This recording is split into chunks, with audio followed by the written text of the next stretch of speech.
Hello बच्चों, welcome to my YouTube channel Satish education channel. आज मैं बच्चों आपको व्याकरण का समास बताऊंगा, उसके सभी भेदों और समास का उदाहरण परिभाषित करूंगा। तो चलते हैं, देखते हैं समास और उसके भेद।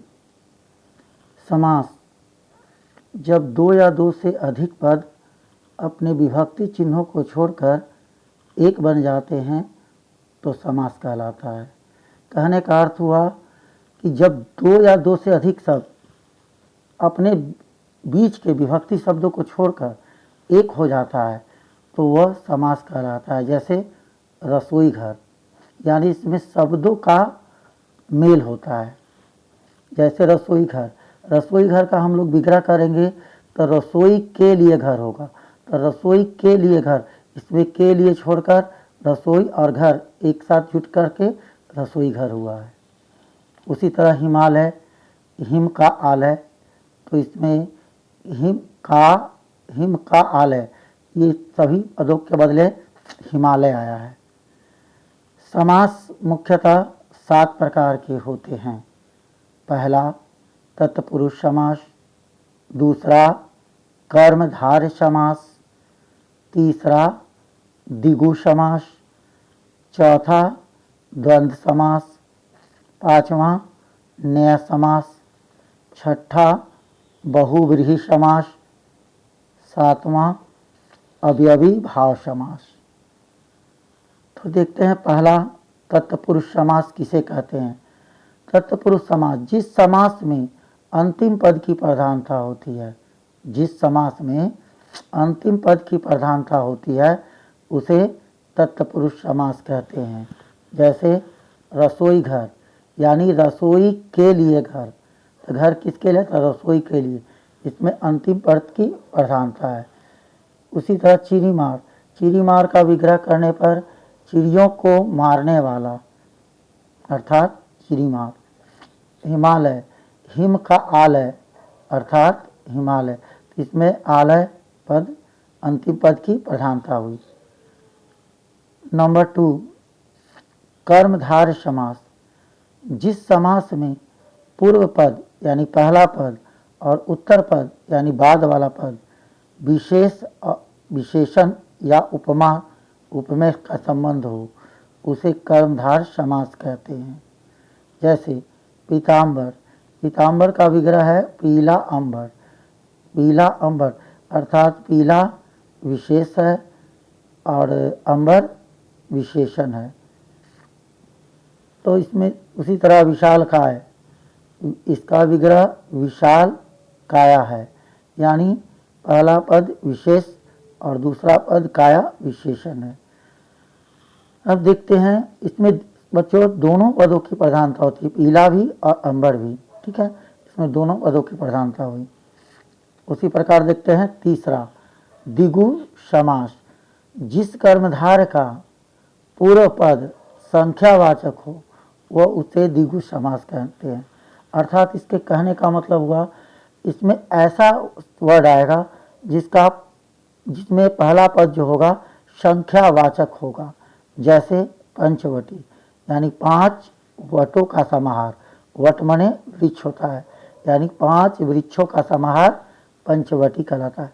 तो देखिए बच्चों इसमें 5 जो हुआ ये हुआ संख्यावाचक, इससे हम इसको पहचान सकते हैं कि यह द्विगु समास है, इसमें संख्या की प्रधानता रहेगी। उसी तरह चौराहा, 4 राहों का समाहार चौराहा कहलाता है, या इसमें पहला संख्यावाचक क्या हुआ 4, इससे इसको देखकर हम यह पता लगा सकते हैं कि यह द्विगुवाचक समास है। नंबर 4 द्वंद्व समास, जिस समास में दोनों पद समान हो, जिस समास में दोनों पद समान हो उसे द्वंद्व समास कहते हैं। जैसे भाई बहन, इसमें दोनों पद की प्रधानता है, भाई अलग है बहन अलग है, इसका हम लोग विग्रह करेंगे तो आएगा भाई और बहन। उसी तरह दाल रोटी, इसमें भी दोनों पदों की प्रधानता है, अगर इसका विग्रह किया जाए तो दाल और रोटी होगा। उसी तरह गौरी शंकर, इसका विग्रह किया जाए तो गौरी और शंकर होगा। इसका पहचानने का सबसे अच्छा चिन्ह होता है कि इसके बीच में ये चिन्ह दिया रहता है, इससे हम पहचानते हैं कि यह द्वंद्व समास है। पांचवा, नय समास। जिस तत्पुरुष समास का पहला पद निषेधवाची हो यानी मनाहीवाची हो उसे नय समास कहते हैं। जैसे संगत, संगत का होता है न संगत, यानी इसमें न संगत, न की प्रधानता हुई, न से पहचानेंगे कि यह नय समास है। दूसरा अयोग्य यानी न योग्य, इससे भी हम न किसे पहचानेंगे कि यह नय समास है। बहुविधि समास। जिस समास में समागत पदों की प्रधानता नहीं होती अपितु बाहर से आकर कोई अन्य पद प्रधान हो जाता है उसे बहुविधि समास कहते हैं। यानी कहने का अर्थ हुआ इसमें समासगत पदों की प्रधानता नहीं होती, इसमें कोई बाहर से शब्द आकर वह प्रधान होता है। जैसे देखते हैं चक्रपाणी, चक्रपाणी का विग्रह करते हैं तो पाते हैं कि चक्र है जिसके पानी में अर्थात हाथ में, अर्थात वह कौन कहलाते हैं? भगवान विष्णु। चक्र है जिसके पानी में अर्थात भगवान विष्णु। उसी तरह अगला एग्जाम्पल है पीताम्बर, यानी पीला है अंबर जिसके, पीला है अंबर, अंबर माने वस्त्र होता है, यानी पीला है वस्त्र जिसके अर्थात कृष्ण या भगवान विष्णु। इस तरह इसमें एक अलग से आकर भगवान विष्णु या कृष्ण ये अलग शब्द आया जिसकी इसमें प्रधानता हुई। नंबर 7, अवयवी भाव समास। जिस समास में पूर्व पद अव्यय हो यानी पहला पद अव्यय हो उसे अवयवी भाव समास कहते हैं। जैसे यथाशक्ति, यथाशक्ति इसका विग्रह करेंगे तो शक्ति के अनुसार आएगा, तो इसका पहला वर्ड शक्ति जो है ये अवयव है, इसलिए इसको अवयवी भाव समास कहते हैं। अगला है प्रत्येक, यानी एक और एक, इसका भी पहला पद एक अव्यय है। इस तरह हमने देखा बच्चों कि समास के 7 भेद हैं, सातों को कुछ कुछ पहचानने का नियम है जिसका हम लोगों ने पहली बात ही अध्ययन किया।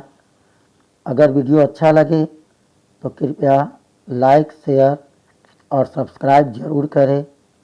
धन्यवाद। जय हिंद।